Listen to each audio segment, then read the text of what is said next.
तौर पर उत्तर प्रदेश में, जहां ऐसा लगता है जैसे कानून के नाम पर जंगल राज चल रहा हो। संभल में जो हुआ वो सबके सामने है। पुलिस के संरक्षण में निर्दोष लोगों की हत्या की गई और सरकार ने चुप्पी साध ली। अल्पसंख्यकों पर हिंसा बढ़ती जा रही है, मगर सत्ता में बैठे लोग या तो आंखें मूंदे हुए हैं या फिर इन घटनाओं को बढ़ा दे रहे हैं। हद तो तब हो जाती है जब न्यायपालिका की बात भी अनसुनी कर दी जाती है। सुप्रीम कोर्ट ने मॉब लिंचिंग पर 11 सूत्रीय निर्देश जारी किए थे। इसमें साफ कहा गया था कि राज्य सरकारें और पुलिस इस तरह की घटनाओं को रोकने और दोषियों पर सख्त कार्रवाई करने के लिए जिम्मेदार है, लेकिन आज भी इन निर्देशों पर अमल नहीं हो रहा है। हाल ये है कि मॉब लिंचिंग को रोकने की बजाय सत्ता में बैठे लोग आग में घी डालने का काम कर रहे हैं। उनकी जुबान से ऐसी बातें निकलती हैं जो नफरत को और बढ़ावा देती है। ये अशांति अब इतनी गहराई तक फैल चुकी है कि हमारे समाज के धर्मनिरपेक्ष चरित्र पर गंभीर सवाल उठ रहे हैं। साल की शुरुआत में ही कई राज्यों में दुकानदारों को अपने नाम बोर्ड पर लगाने के लिए मजबूर किया गया। इसे सेहत और सुरक्षा के कानूनों का हिस्सा बताया गया, मगर असल मंशा कुछ और थी।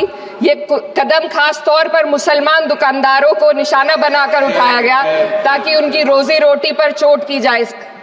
पिछले हफ्ते मुरादाबाद में एक मुस्लिम डॉक्टर को हिंदू बहुल्य मोहल्ले में घर खरीदने पर विरोध झेलना पड़ा। वजह बताई गई कि इससे मोहल्ले की सामाजिक शांति बिगड़ जाएगी। अब आप ही बताइए, क्या ये वजह सही है, जायज है?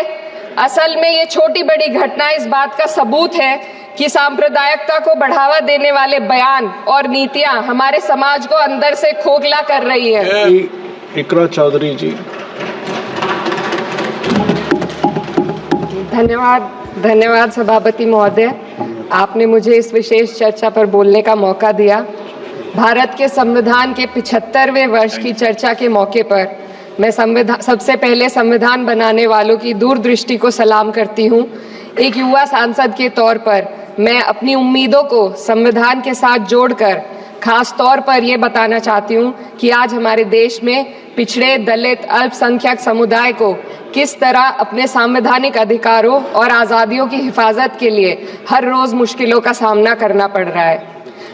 Doctor B.R. अम्बेडकर के कथन से अपनी बात रखना चाहती हूँ। उन्होंने कहा था, मुझे अपने भारतवर्ष पर फक्र है कि जिसके पास ऐसा संविधान है जो लोकतंत्र, समाजवाद और सेक्युलरिज्म को संजोता है। लेकिन आज ऐसा लगता है जैसे संविधान की किताब तो है, पर इसे चलाने वालों का ईमान गुम हो गया है। आज हिंदुस्तान में हर वर्ग को किसी न किसी चुनौती का सामना करना पड़ रहा है, मगर अल्पसंख्यक खास तौर पर मुसलमानों पर जो कहर टूटा है वो किसी से छुपा नहीं है। ये लोग सिर्फ अपने मजहबी पहचान की वजह से निशाने पर हैं। संविधान का अनुच्छेद 15 कहता है कि किसी भी नागरिक के साथ धर्म, जाति या किसी और वजह से भेदभाव नहीं होना चाहिए, लेकिन हकीकत इसके उलट है। हालात इस कदर बिगड़ चुके हैं कि hate speech, mob lynching, bulldozer द्वारा घरों को गिराने की घटनाएं आम हो गई हैं, खास तौर पर उत्तर प्रदेश में, जहां ऐसा लगता है जैसे कानून के नाम पर जंगल राज चल रहा हो। संभल में जो हुआ वो सबके सामने है। पुलिस के संरक्षण में निर्दोष लोगों की हत्या की गई और सरकार ने चुप्पी साध ली। अल्पसंख्यकों पर हिंसा बढ़ती जा रही है, मगर सत्ता में बैठे लोग या तो आंखें मूंदे हुए हैं या फिर इन घटनाओं को बढ़ावा दे रहे हैं। हद तो तब हो जाती है जब न्यायपालिका की बात भी अनसुनी कर दी जाती है। सुप्रीम कोर्ट ने मॉब लिंचिंग पर 11 सूत्रीय निर्देश जारी किए थे। इसमें साफ कहा गया था कि राज्य सरकारें और पुलिस इस तरह की घटनाओं को रोकने और दोषियों पर सख्त कार्रवाई करने के लिए जिम्मेदार हैं, लेकिन आज भी इन निर्देशों पर अमल नहीं हो रहा है। हाल ये है कि मॉब लिंचिंग को रोकने की बजाय सत्ता में बैठे लोग आग में घी डालने का काम कर रहे हैं। उनकी जुबान से ऐसी बातें निकलती हैं जो नफरत को और बढ़ावा देती है। ये अशांति अब इतनी गहराई तक फैल चुकी है कि हमारे समाज के धर्मनिरपेक्ष चरित्र पर गंभीर सवाल उठ रहे हैं। साल की शुरुआत में ही कई राज्यों में दुकानदारों को अपने नाम बोर्ड पर लगाने के लिए मजबूर किया गया। इसे सेहत और सुरक्षा के कानूनों का हिस्सा बताया गया, मगर असल मंशा कुछ और थी। ये कदम खास तौर पर मुसलमान दुकानदारों को निशाना बनाकर उठाया गया ताकि उनकी रोजी रोटी पर चोट की जाए। पिछले हफ्ते मुरादाबाद में एक मुस्लिम डॉक्टर को हिंदू बहुल्य मोहल्ले में घर खरीदने पर विरोध झेलना पड़ा। वजह बताई गई कि इससे मोहल्ले की सामाजिक शांति बिगड़ जाएगी। अब आप ही बताइए, क्या ये वजह सही है, जायज है? असल में ये छोटी बड़ी घटनाएं इस बात का सबूत है कि सांप्रदायिकता को बढ़ावा देने वाले बयान और नीतियां हमारे समाज को अंदर से खोखला कर रही है। उत्तर प्रदेश में यति नरसिंहानंद ने बेहद घटिया बयान दिया, लेकिन सरकार इन बयानों पर कोई कार्रवाई नहीं कर रही। हेट स्पीच न केवल जनमानस के विचारों को प्रदूषित करती है, बल्कि इससे अब संवैधानिक पदों पर बैठे लोगों को भी प्रभावित कर दिया है। अभी हाल ही में माननीय उच्च न्यायालय इलाहाबाद के माननीय न्यायाधीश ने ऐसे बयान दिए जिसका संज्ञान खुद सुप्रीम कोर्ट को लेना पड़ा। संविधान के अनुच्छेद 29 और 30 ने अल्पसंख्यकों को उनके मजहबी और सांस्कृतिक हक दिए हैं ताकि वो अपनी पहचान को बचा सके और अपने संस्थान चला सके, लेकिन आज उन्हीं हकों पर हर तरफ से चोट की जा रही है।